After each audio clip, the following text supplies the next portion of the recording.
Hello అందరికీ. అందరు ఎలా ఉన్నారు? బాగున్నారా? నేనైతే బాగున్నానండి. ఈరోజు నా ఛానల్లో for the first time daily routine blog చేయబోతున్నాను. ఫస్ట్ అయితే మా పాపతో స్టార్ట్ చేస్తున్నాను. మా పాప లేవగానే ఫోన్ చూస్తుంది. కొంచెం సేపు అలా ఫోన్ చూస్తుంది. నేనైతే ఫస్ట్ లేవగానే నీళ్లు పెట్టేస్తాను, వేడి నీళ్ళు తన కోసము.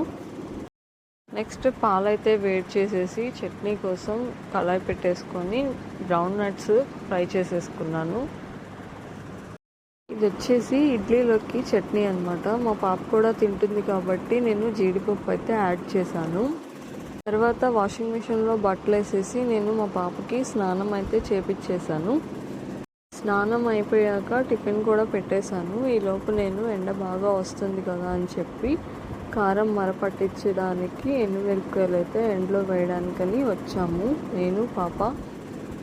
ఎండుమిరపకాయలు పైన ఎండలో వేసేసిన తర్వాత కిందకు వచ్చి ఇంకా దోశలు అయితే వేసేసాను. ఈరోజు మాకైతే దోశలు, పాపకైతే ఇడ్లీ.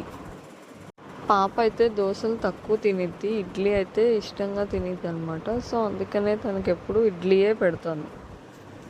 ఇంకా టిఫిన్ చేసేసాక తనేమో ఇలా డ్రాయింగ్స్ వేసుకుంటుంది బుక్ మీద, నేనేమో కూరగాయలు కట్ చేసుకుంటున్నాను.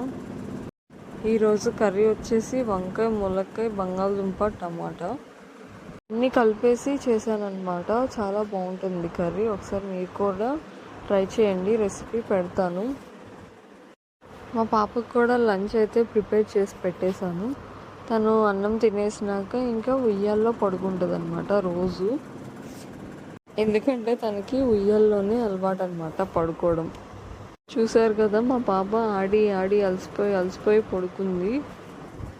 ఇంకా తను లేవగానే ఈవినింగ్ అయితే ఫస్ట్ బనానా తినిపిస్తాను, ఇంకా ఆడుకుంటుంది కాసేపు. చల్లగా ఉంది కదా, వర్షం కూడా పడట్లేదని చెప్పి పొయ్యి కూడా వెలిగించేసాను. చూసారు కదా బయట పొయ్యి. మేము ఎప్పుడు పొయ్యి మీద పెట్టిన వాటర్తోనే స్నానం చేపిస్తాము. బనానా తిన్న 1 అవర్ తర్వాత ఇడ్లీ అయితే పెట్టేస్తాను రోజు.